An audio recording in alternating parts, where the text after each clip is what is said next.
tranquilo. No hay problema. Muchísimas gracias, señor presidente. Señor presidente, creo que es importante, voy a hacer un comentario en relación a lo último que habían dicho, que se pide unidad.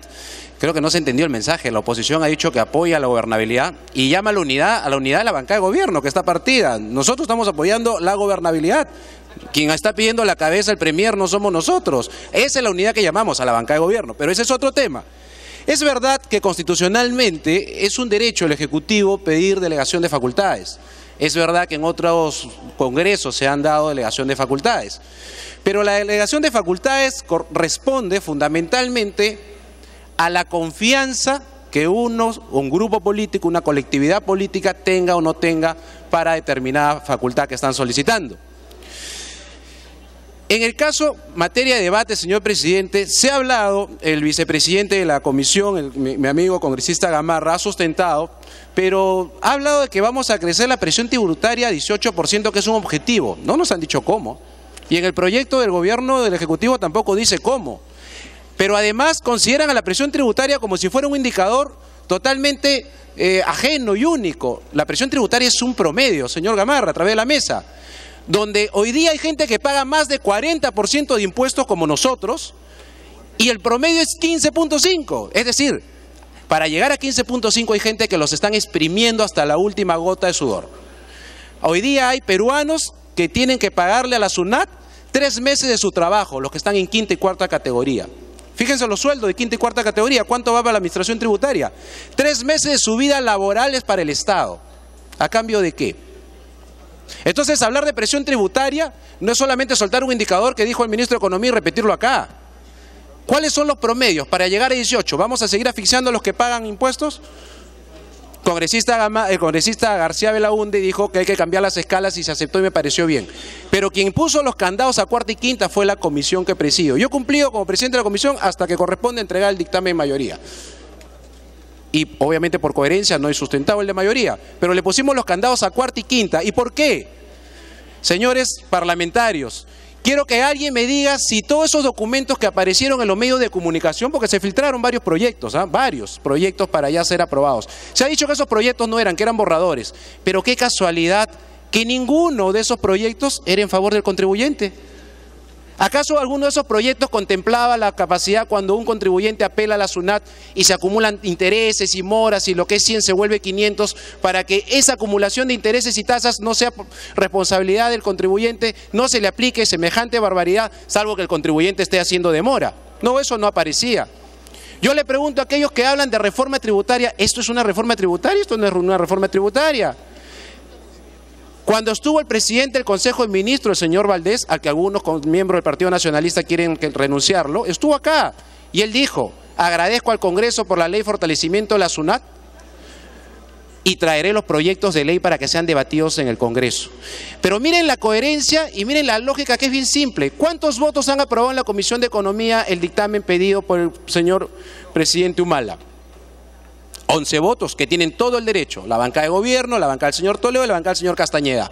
Tiene todo el derecho. Y esos 11 votos no pueden aprobar los proyectos de ley si vienen acá. ¿Cuál es la diferencia? ¿Saben cuál es la diferencia?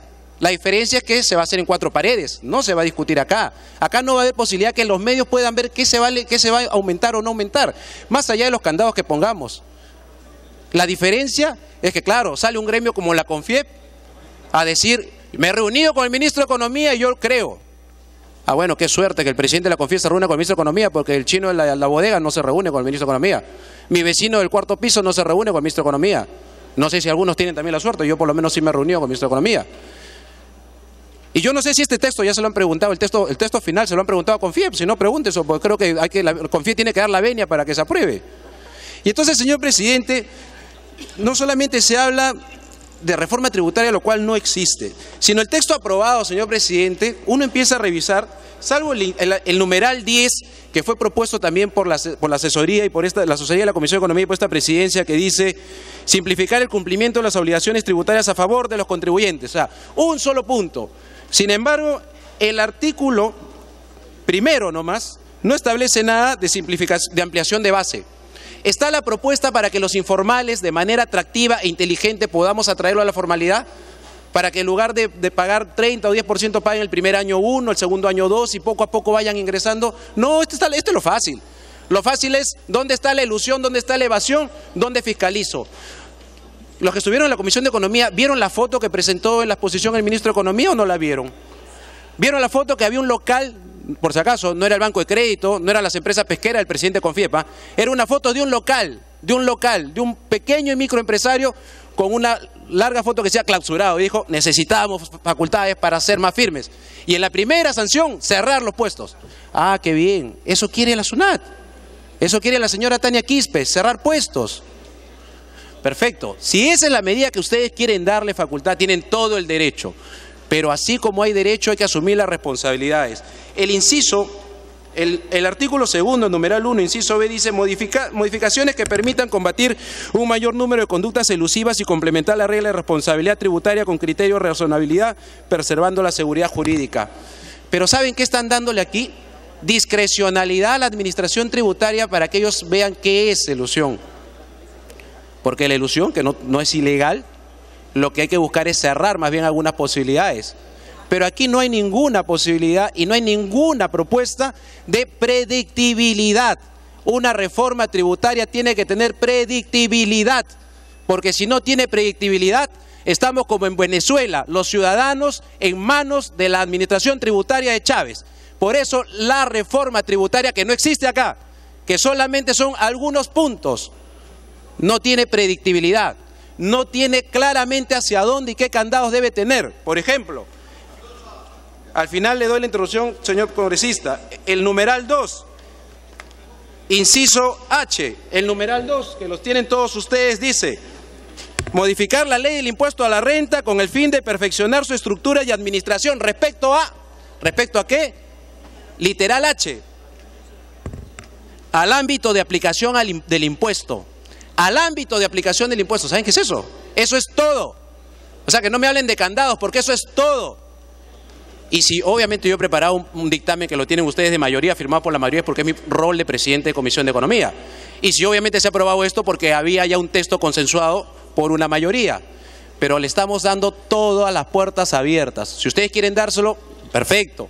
El señor Castañeda, el señor Toledo y el gobierno tendrán que asumir esa posición, porque es válido, es su derecho. Señor presidente, hay en materia de los propios mecanismos en relación al inciso F, que se trató de que sea más específico, tampoco es aceptado. Los mecanismos contra la evasión y elusión tributaria a fin de combatir supuestos específicos de evasión. ¿Supuestos? O sea, vamos a dar una norma para supuestos. ¿Quién va a decir los supuestos? Seguro que 4 técnicos en 4 paredes, muy respetados por supuesto, de primer nivel, pero solamente ellos. O sea, ahí va a salir lo que mañana va a ser lo que los peruanos tengan que pagar. Y yo me pregunto, si no hay ampliación de base, si no se toca 4ª y 5ª categoría, si no vas a mover las tasas, ¿cómo piensan ampliar la base, la captación y la recaudación? ¿Cómo lo piensan hacer? De todo lo que he escuchado, nadie ha dicho cómo piensan hacer esta recaudación tributaria. Nadie ha dicho cómo piensan ampliar la base tributaria. Por eso, presidente, cuando se filtran documentos donde todo era más tasas, menos deducciones, no había nada a favor de los contribuyentes, obviamente hay una duda. Y yo les invito a que vean el programa del señor Enrique Castillo el domingo anterior al pasado, cuando le preguntan al presidente del Consejo de Ministros, ¿usted nos puede afirmar fehacientemente que no va a mover ninguna tasa ni mayor impuesto? No, yo no puedo decir esa afirmación. Ah, no lo sabe tampoco. ¿Quién sabe la reforma? ¿El presidente del Consejo de Ministros, el ministro de Economía o la jefa de la SUNAT? ¿Quién está haciendo la reforma? ¿Quién es el que está detrás de la reforma? ¿Quién hizo que cambie de opinión el presidente del Consejo de Ministros, que en este Congreso se comprometió con ustedes a decir no voy a pedir facultades? ¿Quién lo hizo cambiar de opinión? ¿Quieren delegación de facultades? Se requiere confianza en este tema como en otros, pero en este que se debate obviamente no hay confianza. Y por eso hay un dictamen minoría, para ser coherente con lo que uno ha hablado y ha comentado y ha dicho. Nosotros, señor presidente, hemos visto que durante todo el debate ni siquiera ha venido el texto consensuado, pero tenemos, presidente, por lo menos unos 14 aspectos que no solamente los que he señalado, que deja abierta y claramente el impuesto a la renta para el ámbito de aplicación, que es peligrosísimo, sino en materia de exoneraciones, que se revisen las exoneraciones, por supuesto. Quiero que se revisen las exoneraciones, pero que lo vea todo el Perú. ¿Por qué 4 técnicos y el Ministerio de Economía va a mirar las exoneraciones? Yo quiero ver si van a quitarle exoneraciones a los bancos. Quiero ver si le van a quitar exoneraciones a los grandes sectores empresariales. O quiero ver por qué no se los van a quitar. Quiero que me los argumenten. ¿Por qué lo van a ver solamente un grupito? ¿Por qué no se viene a debatir acá? Me pido 2 interrupciones, la primera el congresista Julca y la segunda el congresista Otaro. Ha concluido su tiempo, congresista.